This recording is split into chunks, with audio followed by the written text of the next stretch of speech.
With all the rumors surrounding Sean Monahan right now, one Habs insider says that he could get a massive contract from the Montreal Canadiens, and the price tag and duration is kind of shocking some Habs fans. We got to dive into whether the Habs should or shouldn't go for this crazy contract offer. Plus, Logan Mailloux is making history in the AHL, and a note on Juraj Slafkovsky and how he compares to one of the NHL's largest contracts. So all of that coming up on this episode of Habs Digest. But before we get into the video, guys, a quick reminder that if you haven't hit subscribe, over half of you, thousands of you every video, haven't hit that subscribe button. And we are trying to get to 15K. We're trying to become one of the biggest Habs platforms on YouTube. So if you could hit that button, we'd really appreciate it. But without further ado, Jesse, we got to talk a bit about, whoops, not that. Sorry, that was a different thing. We got to talk a bit about Slafkovsky.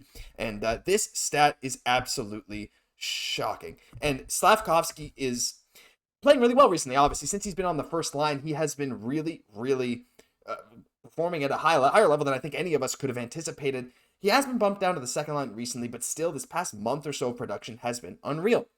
So naturally, people are comparing him to some other players in the NHL. Of course, last year we got those Adam Ruzicka comparisons, which turned out to be, yeah, look, Slav is much better. So this season, Ruzicka was waived. Claimed, but waived. But we got to talk a bit about a certain guy he was compared to, and that guy is Pierre-Luc Dubois. That's right, Pierre-Luc Dubois, the guy a lot of Habs fans wanted to go after this past offseason. He ended up landing in Los Angeles, but he's been demoted to the fourth line. He has just not been playing well. 20 points, same amount of points as Juraj Slafkovsky in about the same amount of games, same plus minus, even though Dubois is on a much better team. Jesse, I just find this comparison hilarious because Pierre-Luc Dubois kind of, people said, oh, like he's a big guy, he's a power forward, he'll get you a lot of points.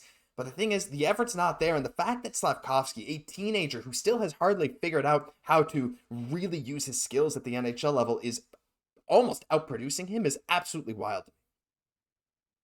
So true, and this is a player that in PLD, Pierre-Luc Dubois, that could have come to the Habs last year, very easily, right?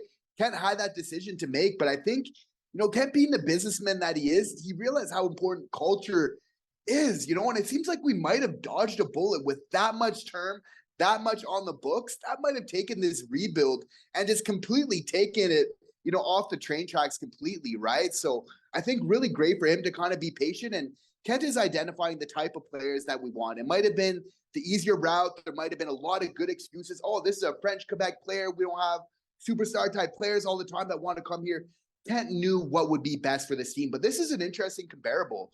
One of them is kind of in the prime of his career. One is just starting, but in the terms of being power forwards, like to say that, Juraj Slafkovsky is at the same points production at PLD, if we were to say that at the beginning of the year, I think we would both be, very, very surprised by that in both ways of PLD having such a bad year. But, I think we did expect for Juraj Slafkovsky to take that jump up. And I feel like a big reason for Juraj Slafkovsky now getting the points, kind of getting his name on the score sheet a little bit more, is because he's realizing that he can be that guy. In fact, that's what he said, in a presser earlier today. He's like, I've trained my whole life to be like that difference maker, that go-to guy, like the man on the ice that makes stuff happen, right? And, that's so amazing because, again, just recently we've said on the pod, it's like, Juraj Slafkovsky doesn't realize how good he is yet. But once he gets that confidence to realize he can be the man, and now that him knowing that, I mean, that's huge for this team going forward. Like, I see a huge correlation, like, every night with how well Slav plays and how well this team performs. And I think that's going to be a big trend going forward for these Montreal Canadiens. 100%, and every single night he is giving his all. Something that he's really improved on is his ability to back check, right? But he's also able to be balanced more on his feet, so he doesn't have as many turnovers in the offensive zone anymore. He's hustling back when he needs to, and that's something Dubois doesn't really do. And I know a lot of people say, oh, Dubois is a good two-way player. At least they did last offseason, because in theory he should be, because he's big. But in fact, no, you ask any LA Kings fan, they're like, he's just not a good defender. You ask any Jets fans, any Blue Jackets fans, it is what it is. And I don't mean to take this as a Pierre-Luc Dubois is terrible, because, like, obviously, like, he's a fantastic hockey player. He's going through a tough stretch, and yeah, his effort has come into question. But again, the fact that Slav is at the same level of production as him, and by the way, in the past month, I believe Slav has actually been much better. He's been on about a 50-point pace over the last month, which is phenomenal for a 6'4" guy, just, again, learning to use his skill and his dominance on the ice and his size. Really fantastic to see, and I can't wait to see what else Slav has in store. But it's not just Slav that's playing well, Jesse. There's another Habs prospect who's playing on an unbelievable pace in the AHL right now, and that's Logan Mailloux. And I'm going to flash this up from Go Canadiens Go on Facebook. Mailloux was having an all-time rookie season in the AHL for defenders. He scored his 10th goal of the season. This was a couple days ago, so this actually might not even be accurate anymore. But at the time of this, he scored his 10th goal of the season, on pace for 21 goals, and that would be the first time in more than 20 years that an AHL rookie defenseman has scored more than 20 in a season. And not only that, he's second in points among rookie defenders in the AHL. Now, we all know Logan Mailloux's defense certainly isn't his strong suit, and he still has plenty of issues to work on there. But his offensive production has been insane, Jesse, especially since he was paired with Arber Xhekaj before Xhekaj got called back up. I think Mailloux, like, I know there's still some controversy around him, and a lot of other teams' fans maybe don't like him, but he has been really showing, like, this is kind of exactly what we wanted to see, right? We expected Mailloux to come in, be an offensive juggernaut, a glass cannon type of guy. He gives a lot back on the defensive end, but, like, man, this offense already, for his age, for his experience at this level of hockey, is phenomenal. Yeah, 7 points in his last 6 games. For anyone that has their doubts, Logan Mailloux is going to be a top 4 defenseman in the NHL. And it might be that for his entire career that he's just better offensively than defensively. But if you're putting up these type of numbers, these historic type of numbers where the like of goal totals that haven't been scored in 20 years, when you score at that type of rate, you can justify not being as good defensively. Now, whether he's a top 4 defenseman with the Montreal Canadiens or another team in the NHL, and we get a haul back, that's to be decided. But I really feel he's a top 4 guy because we're looking at the Habs right now. We got kind of 3 players now that fit that mold that are better offensively than they are defensively. We have Mike Matheson currently on the roster. I think we have Lane Hudson, who indisputably is always going to be that type of player. Again, the positives outweighing the negatives in that type of way. And now Logan Mailloux, right? So already we have such a defensive core that knows that they can put the back of the net, which is really a big surprise for a lot of us at Habs fans. We knew we had a lot of great prospects, but to be, kind of finding offense on that side is kind of like some found gold, some found treasure for sure there. So it's going to be interesting to see how we balance out those offensive type of guys, right? But I mean, that's the name of the game in the NHL today, so you have to be so happy about that. And it's so interesting, too, that even this current addition to the team, without Hudson, without Mailloux, and even now without Barron, with him going down to the AHL, who's another guy who's similar to that style, they're still, like, one of the top NHL teams for scoring from defensemen. It's absolutely wild. I don't know. Montreal's just going to, like, revolutionize NHL offense with just their defensemen doing everything. I'm all in for it. I think it's so interesting. And I think Mailloux, like, if he can, because there is a word, like, there's lots of offensively skilled players, but defense, you need to at least be decent at it, and I think Mailloux can get there for sure. We saw Xhekaj really work on his stuff. I'm sure the coaches are working with Mailloux on that every day, and if he can turn his defense around even just a bit, like you said, Jesse, I think he could easily be a top 4 and a power play guy in the future. But the final thing we want to talk about today is the price for Sean Monahan has been revealed, at least to some extent. Now, if you guys have been watching the show, you know that Charles Lajoie, I believe it was on TVA Sport when he was talking with Tony Marinaro, he said, sign Sean Monahan to a 5-year, $25 million deal. That's that. It's done.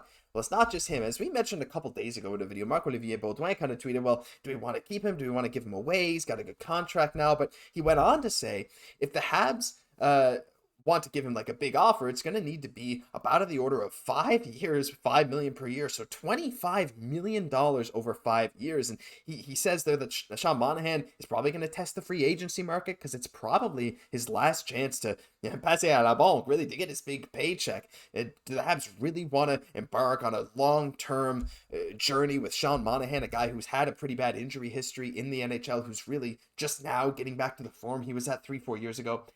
Jesse, 5 years, $25 million. To me, objectively, just based on his play this year, I think that would be fine and it makes sense. But with the state the Montreal Canadiens are in now, I just don't think that makes a lot of sense for them. I don't know. Is that, in your mind, is that too much for the Habs to pay for Sean Monahan? And do you think some other team might actually try and scoop him up for that value? I think it's a little bit too much for the Montreal Canadiens, but I definitely would get that another team would. 2 to 3 year deal, if he feels comfortable kind of doing that. If I'm Kent Hughes, I'm signing that right away. Absolutely. We know that center iceman, in my opinion, that's the most important position that there is in the NHL. So if you find a good one in terms of good asset management, it's like you definitely want to make sure that if we are getting rid of this type of player, that we are getting this value back. Again, realizing how important, not just a center iceman, but one that contributes to winning hockey games, playing that 200-foot game. Like, there's almost, he's not a Bergeron type, but kind of in that mold of playing that Suzuki, those type of players, right? We just know those Barkovs, once you get in the playoffs, those are the players that you just tend to win with, right? So, I mean, you could definitely make an argument for the 5 years. I feel like, with the Habs, we're definitely going to want some flexibility. The only reason is just because we have some longer term deals on the books already. If we weren't already kind of tied up financially, I'd say by all means, but we're not quite in that page of our rebuild where we've really turned the page on that, where we kind of have a fresh page, financially speaking. So I think that, it depends on what Sean Monahan wants. If he maybe wants something a little bit shorter, kind of thing. Of course, you can't blame them for going for the longer term deal. It's what athletes like to go for the most when it is available 9 times out of 10. So, there's probably, a higher likelihood of him going for a deal like that. But I mean, I can't help but think that Sean Monahan loves living in Montreal. And I think that Kent Hughes and him definitely have to have that conversation about at least a 2 to 3 year deal. Yeah, I mean, I think it would be a mistake if they didn't even talk to him about that. In fact, I'm sure they've already talked to him about that. But you mentioned a great point, Jesse, and I think a lot of this is about what Sean Monahan wants. And I think a lot of us just don't know. Sean Monahan, of course, gets all those jokes for being a boring guy. Maybe he just likes a team that has the best toast. Oh, do they have a good chicken pot pie in that city? Perhaps. I don't know. But at the same time, does he want to win a Stanley Cup? And if he does, signing even a short-term deal with Montreal, you never know. Like, if teams are offering him $4 or $5 million per year for 4 or 5 years, and Montreal's not willing to offer that, that's security for him, a guy who's been injured a lot in his career and is probably still hurting a lot of the days, right? But if he really is just like, I don't care, I'll take a little discount for Montreal, stick 2 or 3 years, yeah, maybe. But I think it just comes down to what he wants, and again, I think Kent Hughes will help to honor that if he can. But objectively, at that price tag, 5 years, $25 million, this is a number that has been floated around by multiple people now. I think it's too much for the Montreal Canadiens. So at the end of the day, guys, I think we should seriously start thinking that Sean Monahan probably should be moved if the Habs just straight up can't compete with the offer. But let us know what you guys think. We'd love to hear your thoughts down below. What do you think about Monahan? Would you pay that price for him? Again, his production maybe merits it, but his injury history maybe doesn't. It's a tough call. But that'll do it for this episode of Habs Digest. If you enjoyed, leave a like, comment, subscribe to the channel. We're on the road to 15,000 subscribers. If you guys could help us reach it, we'd really appreciate it. I'm Josh Gosse, my co-host Jesse Poirier. We'll catch you in the next one.